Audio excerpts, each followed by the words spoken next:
The nail bent instead of going in. James hit it again anyway. Harder. The hammer slipped, clipped his thumb, and the pain came late, dull, tired, almost polite. Like his body didn't see the point in reacting anymore. He stood there for a moment, breathing through his nose, staring at the half-finished wooden frame in front of him.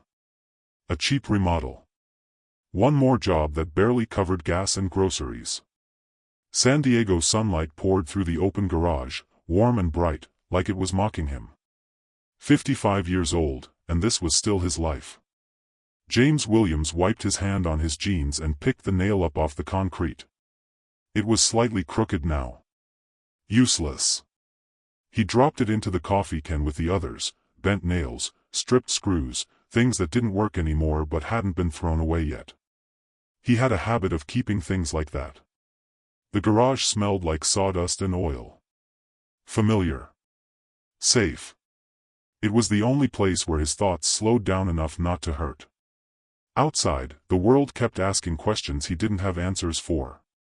How long can you keep doing this?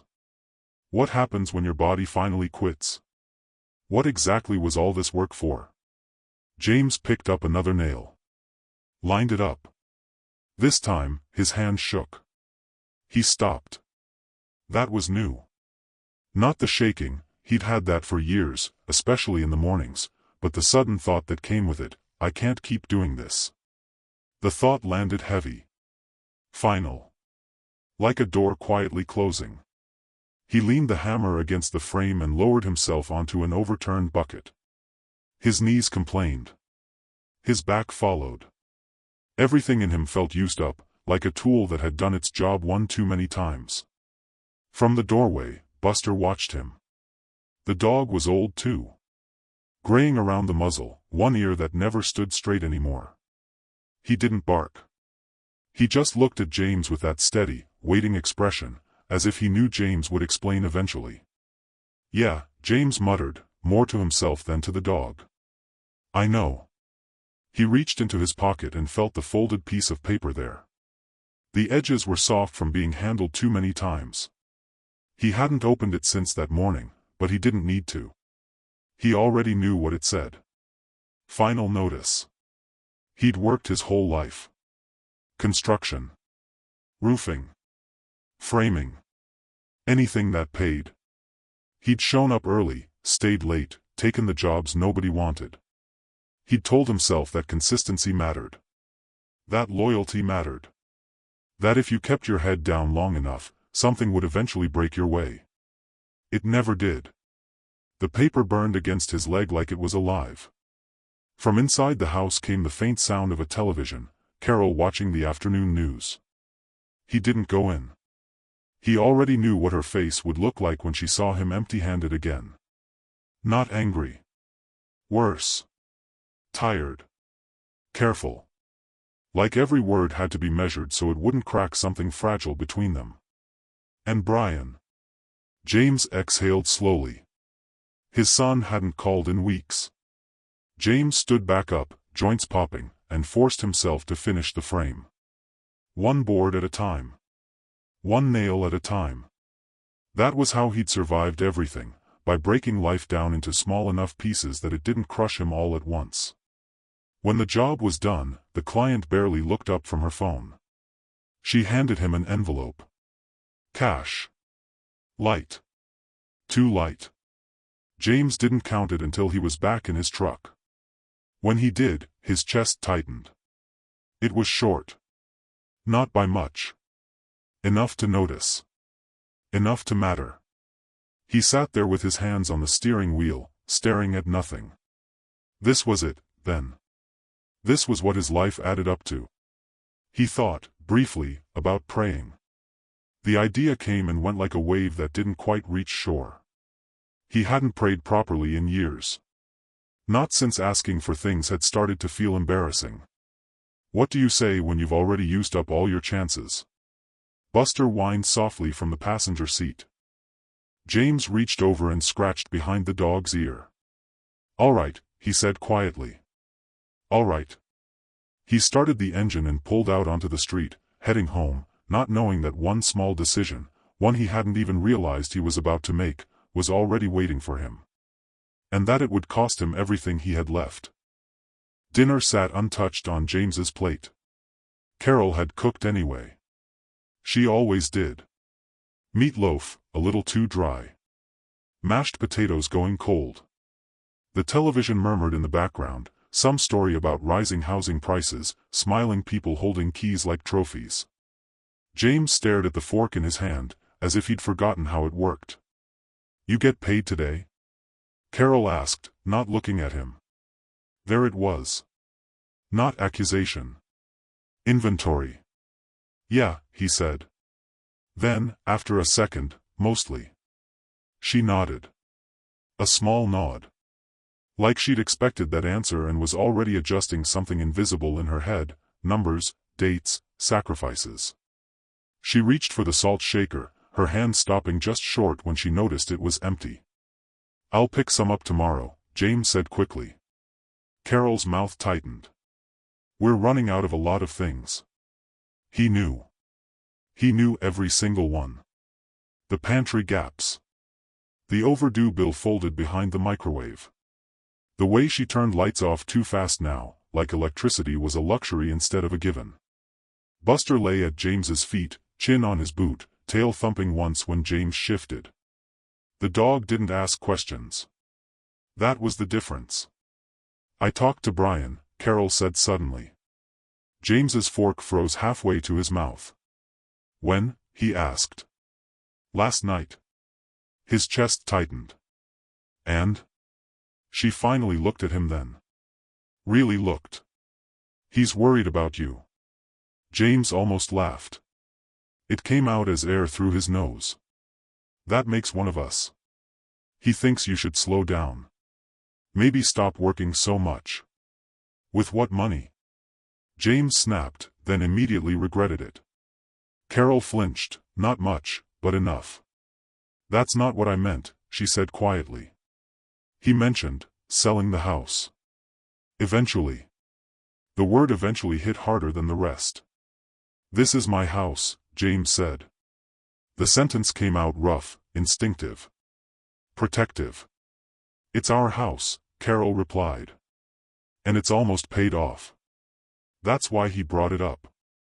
James pushed his plate away. His appetite was gone now, replaced by something hot and bitter in his throat.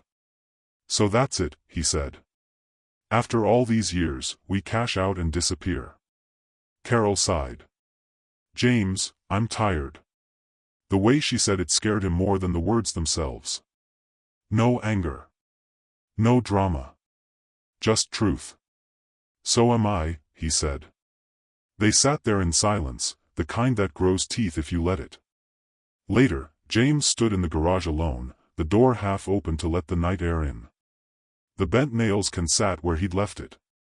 He kicked it without meaning to, sending a few rattling across the concrete. He crouched to pick them up, one by one. A radio played softly from a shelf, an old station, gospel mixed with late-night talk. A preacher's voice drifted out, calm and steady. "Faith," the man was saying, "isn't believing things will go right. It's choosing to act when everything says they won't." James scoffed under his breath. He stood, wiping his hands on a rag, and reached into his pocket again. The folded paper was still there. Final notice. He unfolded it this time, reading the words he already knew by heart. He looked up at the ceiling of the garage, the exposed beams, the nails he'd driven years ago when he still believed strength lasted forever. "If you're still listening," he said quietly, not sure who he was talking to, "now would be a real good time." Nothing happened. Just the radio. The night. His own breathing. James folded the paper back up and slid it into his pocket. Then, on impulse more than thought, he grabbed his jacket. "Come on," he said to Buster, clipping the leash. "Let's go for a walk." The streetlights flickered on as they stepped outside. Somewhere down the block, a neon sign buzzed to life, a small convenience store on the corner, one James usually passed without stopping. Tonight, for reasons he couldn't explain, he turned toward it. He didn't know yet that this was the moment. Not the miracle. Just the step that made it possible. The convenience store smelled like burnt coffee and floor cleaner. James pushed the door open with his shoulder, the bell chiming above them. Buster padded in beside him, nails clicking softly on the tile. The place was nearly empty, just a bored-looking clerk behind the counter and a man at the lottery machine, feeding it bills like he was trying to buy hope in small increments. James hadn't planned to come in. That was the strange part. His feet had just turned. He grabbed a bottle of water from the fridge, more out of habit than thirst. As he headed toward the counter, his eyes drifted to the display by the register. Candy bars. Gum. Cigarettes. Lottery tickets. He stopped. For years, he'd avoided them. Not out of principle, out of shame. Buying a ticket felt like admitting something about himself he didn't want to face. That hard work hadn't been enough. That faith alone hadn't paid the bills. The clerk glanced at him. Evening. Evening, James said. The man at the machine cursed under his breath and walked out, shaking his head. James watched the door close behind him. That's how it always looks, he thought. From the outside. He reached into his pocket. The envelope from earlier was still there. Light. Too light. He pulled out the bills and counted again. The numbers didn't change. One ticket wouldn't fix anything. He knew that. It wouldn't even matter. Unless it did. Buster sat at his side, looking up at him. Waiting. James exhaled. Slowly. Then he did something that surprised even him. Give me one, he said, nodding toward the tickets. Quick pick. The clerk didn't comment. Just rang it up and slid the ticket across the counter. $2. James paid, folded the ticket once, and slipped it into his jacket pocket without looking at it. That part felt important. Like looking would somehow cheapen it. Outside, the night was cool and quiet. They walked home slowly, James replaying the moment in his head, half expecting regret to catch up with him. It didn't. Instead, there was a strange calm. Not hope. Not yet. Just the absence of dread. At home, Carol was already in bed. He didn't wake her. He hung his jacket on the chair, the ticket still tucked inside, and sat on the edge of the bed for a long time, listening to her breathe. I'm trying, he whispered, not sure if it was a promise or a confession. The next morning, his phone rang before sunrise. James frowned at the screen. Unknown number. He almost didn't answer. Hello? James Williams, a woman's voice asked. Yes. This is Linda from the site office. The coastal project, we had a cancellation. Short notice. We need someone today. James sat up, heart thudding. Today? Can you be here by 8? He looked at the clock. 6:12 a.m. Yes, he said. Yes, I can. The job was bigger than anything he'd had in months. Better pay. Legitimate. When he hung up, he just sat there for a moment, letting it sink in. Carol stirred. What is it? Work, he said, his voice rough. Real work. She looked at him, searching his face. That's good, she said softly. It was. The day passed in a blur of effort and sun and muscle memory. James worked like a man who knew exactly what it meant to be useful. When he finished, his body ached, but it was the good kind of ache. The earned kind. They paid him on the spot. This time, the envelope had weight. That night, James found the ticket when he took his jacket off.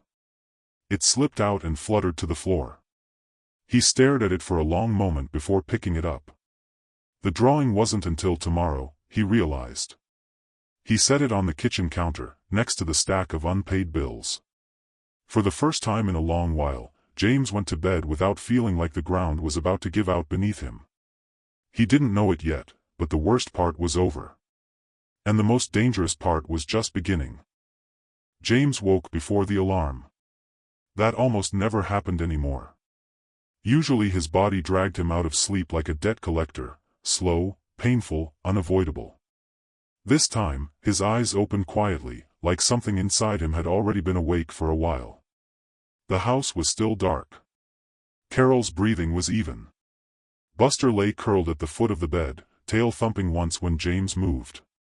James sat up and immediately felt it, the soreness from yesterday. His shoulders. His hands. Proof that he'd worked. Proof that he still could. He stood and crossed the room, careful not to wake Carol. In the kitchen, the counter light cast a dull yellow glow over the mess of ordinary life, bills, junk mail, a half-empty jar of coffee. And the lottery ticket. It lay exactly where he'd left it, slightly curled at the edges, like it had been waiting. James poured himself coffee and stood there, mug warming his palms, staring at the ticket without touching it. He didn't pray. Not exactly. He just stood still long enough to hear his own thoughts. If nothing happens today, he told himself, you'll still go to work tomorrow. That was the deal he made. With himself. With whatever else might be listening. Carol came in a few minutes later, hair still mussed from sleep. She stopped when she saw him standing there. You're up early, she said. Couldn't sleep. Her eyes drifted to the counter. To the ticket. She raised an eyebrow, just slightly. You buy that? She asked. Last night. She waited. James felt the old instinct rise, the urge to explain, justify, defend. He let it pass. I don't usually, he said instead. Just, felt like it. Carol nodded once. Not approval. Not disapproval. Something in between. Well, she said, reaching for a mug, coffee's almost gone. I'll grab some after work. If there is work, she said, not unkindly. There is, James replied. They called again. Same project. That got her attention. She looked at him fully now. Really? Yeah. For the first time in a long while, her smile reached her eyes. It faded quickly, like she didn't trust it yet, but it was there. After she left for her shift, James clipped Buster's leash and took him out back. The morning air was cool, salty from the ocean. A radio somewhere down the street crackled with voices talking about last night's drawing. James stopped walking. Buster tugged gently, confused. Numbers still unclaimed, the announcer was saying. If you bought a ticket in the San Diego area. James's heart began to beat louder. Not faster. Louder. Like it was trying to get his attention. He walked home slowly. Too slowly. Inside, he picked the ticket up with hands that felt suddenly clumsy. He sat at the table, flattened the paper, and read the numbers. Once. Twice. A third time. He stood up so fast the chair tipped backward and hit the floor. No, he whispered. No, no. He checked again. Carefully. Matching each number like he was afraid one might change if he looked too hard. They didn't. James sank back into the chair, air leaving his lungs in a rush. His hands shook now, not with weakness, but with something close to terror. It wasn't millions. It wasn't the kind of money that made headlines. It was enough. Enough to pay the notice. Enough to fix the truck. Enough to breathe. Enough to stop selling pieces of his life just to survive. The phone rang. James stared at it, stunned. He let it ring twice before answering. Dad? Brian's voice. James swallowed. Hey, son. I heard something on the radio, Brian said. About a ticket sold near your place. You didn't, James closed his eyes. Yeah, he said. I did. There was silence on the line. Then Brian exhaled, sharp and disbelieving. Are you serious? So am I, James said, a strange laugh breaking through. For once. After he hung up, James sat there for a long time, the ticket pressed flat beneath his palm. This wasn't luck alone. He knew that now. It was timing. Endurance. One last step taken when everything in him had wanted to stop. When Carol came home that afternoon, James met her at the door. "We're going to be okay," he said before she could speak. She searched his face, then the paper in his hand. And slowly, carefully, she let herself believe him. The sun dipped lower, light spilling across the kitchen floor. James watched it and thought of the bent nails in the garage. Not everything that looks useless is.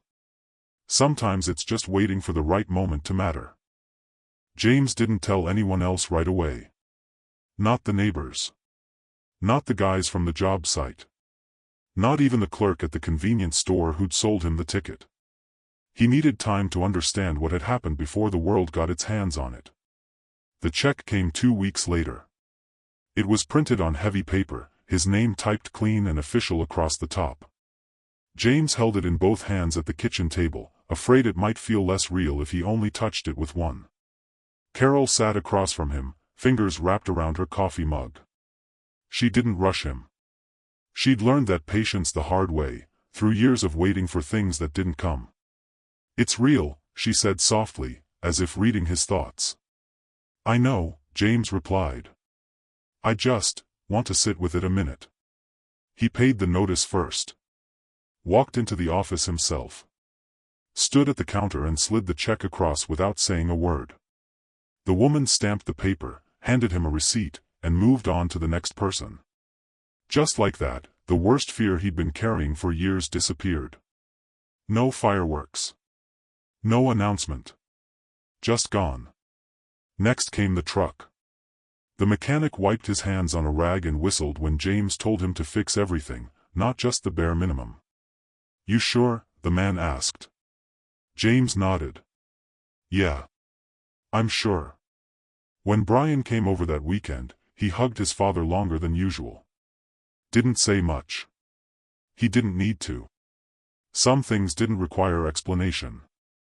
"You did good, Dad," Brian said before he left. James stood in the driveway and watched his son drive away, feeling something settle in his chest that had been restless for decades. Peace.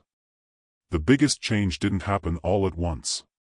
It came quietly, in choices. James turned down a job that would have wrecked his back for barely decent pay. Took fewer hours. Came home before dark. He fixed the loose step on the porch. Replaced the flickering light in the hallway. Small repairs, done right. One afternoon, he opened the garage and stared at the coffee can of bent nails. He carried it to the trash. Buster wagged his tail as if he understood. On Sunday morning, James found himself sitting in the back pew of a small church he hadn't visited in years. He didn't sing. He didn't bow his head dramatically. He just sat there, breathing, listening. The pastor spoke about timing. About how some doors don't open early because we're not meant to run through them yet. James thought of the garage. The notice in his pocket. The ticket he'd almost walked past. Faith, he realized, hadn't been about expecting a miracle. It had been about not closing himself off before one could find him. That evening, James and Carol sat on the porch as the sun went down. The sky burned orange and pink, the way it always had, rich, indifferent, beautiful. "We're not rich," Carol said, leaning her head against his shoulder. "No," James replied. "But we're okay." That felt better. Later, after Carol went inside, James stayed out a while longer. He picked up a nail from his pocket, one he'd kept without knowing why. Bent. Useless looking. He turned it between his fingers, then set it gently on the porch rail. A reminder. Not of failure. Of endurance. The light from the house spilled out behind him, warm and steady. And for the first time in his life, James Williams wasn't waiting for something to happen. He was already home.